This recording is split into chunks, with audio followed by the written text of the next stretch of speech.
allez, je viens vous aider.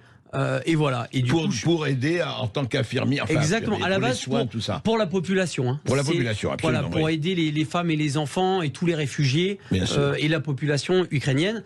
C'était quand vous êtes parti quand là, je suis revenu il y a une dizaine de jours. D'accord. Donc, et vous avez passé 16 jours. 16 jours, exactement. Ça. Tout à fait, en 2 fois. C'est ça, en 2 fois, c'est ça. Et vous étiez à Kiev, vous étiez où? Enfin, j'ai fait Kiev, Butcha, le fameux Butcha. Butcha dont tout le monde parle. Oui. Voilà, où tout le monde parle. Nous, principalement, juste pour rappeler ce qu'on faisait, c'est donc des transports d'équipements médicaux et des médicaments vers des hôpitaux précaires et aussi sur les orphelinats. Parce qu'il y a des orphelinats... Vous avez eu des choses assez terribles, je crois. Tout à fait. Alors, je vais assumer totalement ce que je vous dis. Moi, sur place, j'ai été témoin de crimes de guerre. J'ai vu beaucoup de crimes de guerre. Les seuls crimes de guerre que j'ai vus pendant les jours où j'étais sur place ont été perpétrés par des militaires ukrainiens.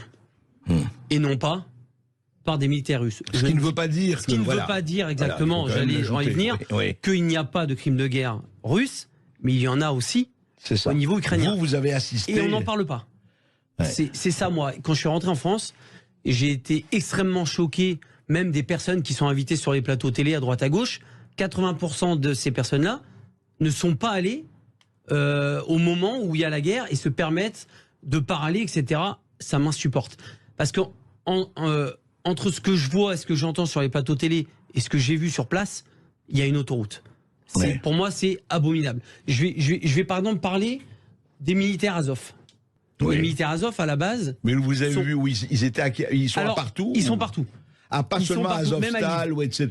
Même à Lviv. Ils sont même à Lviv, à l'ouest. Oui. Ils ont leur scratch avec vous savez, le beau scratch néo-nazi. Ça se tient aussi à le dire. Pour moi, ce qui me choque énormément, c'est que l'Europe donne quand même de l'armement à des militaires, pour moi, néo-nazis, avec un sigle néo-nazi. On n'en parle pas, il suffit de regarder. C'est un ancien sigle SS qui est brandi partout en Ukraine et ça partout, pose... on le voit partout. Partout, et ça ne pose aucun problème. Moi, j'ai travaillé avec ces gens-là, je leur ai donné des médicaments, etc. Vous savez quelles étaient leurs conversations devant moi? Parce que je comprends un petit peu l'ukrainien et le russe et beaucoup parlent anglais. Ils rigolaient de se dire que s'ils croisaient des juifs ou des noirs, qui les dépeceraient. Ah, carrément. Voilà ce qu'ils disaient devant vous. Voilà ce qu'ils disaient devant moi, et c'était leur conversation qui les faisait vachement rigoler. Voilà ce qu'ils disaient sur les juifs et sur les noirs. Et qu'est-ce que vous avez vu? Vous dites que vous avez assisté. J'ai vu donc des militaires russes qui ont été capturés et qui ont été donc du coup déjà bien malmenés et qui ont été, on va dire, attachés. Et en fait, on était dans une sorte de hangar et ces militaires russes qui ont été capturés arrivaient dans des petites fourgonnettes par 3 ou par 4. Les militaires Azov ukrainiens leur demandaient qui est l'officier, qui est l'officier. Je vais vous expliquer pourquoi. Ou ils répondaient pas, ou ils répondaient. Chaque militaire qui descendait de cette fourgonnette se prenait une balle de Kalachnikov dans le genou. Alors qu'ils étaient sans défense, j'ai des vidéos qui l'attestent. Sinon, je me permettrais pas de sortir des trucs pareils. J'ai des vidéos où on montre des militaires russes en train de se prendre des balles dans le genou. On ne sait pas trop pourquoi, parce qu'ils répondent pas à des questions. Et les gens qui avaient le malheur donc de dire c'est moi l'officier, se prenaient une balle dans la tête. Voilà comment ça se passe à Butcha. Voilà comment ça se passe en Ukraine, du moins pour le bataillon ukrainien Azov. Ils pourront dire ce qu'ils veulent. Moi, j'étais là, j'ai vu ce qui s'est passé. Tout ça, on n'en parle pas. C'est vraiment... Je vais vous raconter encore quelque chose de beaucoup plus grave.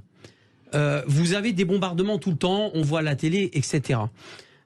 J'ai vu donc des journalistes américains. Il y a des bombardements qui atterrissent dans un petit parc que vous avez dû voir à côté de Butcha, entre Butcha, à l'est de Butcha. D'accord. Et ces Américains donc font une vidéo et disent ben voilà, c'est les bombardements russes, ça atterrit dans un parc, c'est inadmissible et tout. Je vais les voir, je dis mais pourquoi vous dites ça, etc. et tout. On m'a dit mais c'est pas grave, ça fera des images. Et vous savez ce que c'était ces bombardements? En fait, vous avez des petits obus des petits obus. Donc vous aviez, si vous voulez, une cible qui était russe à l'époque, il y a quelques semaines, et vous aviez donc une équipe d'Azov avec qui j'étais, qui était en train de régler donc des petits mortiers pour envoyer des obus qui se règlent, si vous voulez, avec des petites à la main, d'accord. Et en fait, ça avait été mal réglé. Et ça arrive une fois sur 2, une fois sur 3. Donc ces obus, au lieu d'atterrir à 100 mètres plus loin où il y avait justement les militaires ou du matériel russe, atterrit dans le petit parc. Et on fait passer ça pour des bombardements russes. Pourquoi on ne parle pas de ça? Et donc tous les bombardements, toutes les bombes, tous les obus qui atterrissent à Boutcha, à Kiev, etc., c'est du russe. Il faut arrêter. Oui, il faut un petit peu réfléchir. Il y a des deux côtés, les crimes se font des deux côtés. Mais bien sûr, et encore autre chose. Et là, je vais enfoncer le clou, mais c'est pas grave, j'en assumerai les conséquences. J'étais à Lviv, j'étais à l'hôtel, il y a eu des bombardements. J'étais à 500 mètres d'un missile qui a atterri, où je dormais, tout a pété, les glaces, etc. Je vais tout de suite sur place, et en fait, on s'aperçoit que les 5 missiles, il y a 4 missiles qui ont tapé des dépôts d'armement. Des dépôts d'armement qui venaient d'Europe, qui avaient été stockés à Lviv en attente que ça soit amené à Kiev et dans des unités. Vous savez où est-ce qu'il les stocke, l'armement qui arrive d'Europe? Eh ben, il les stocke dans des locaux et dans des maisons civiles, sans que les gens le sachent.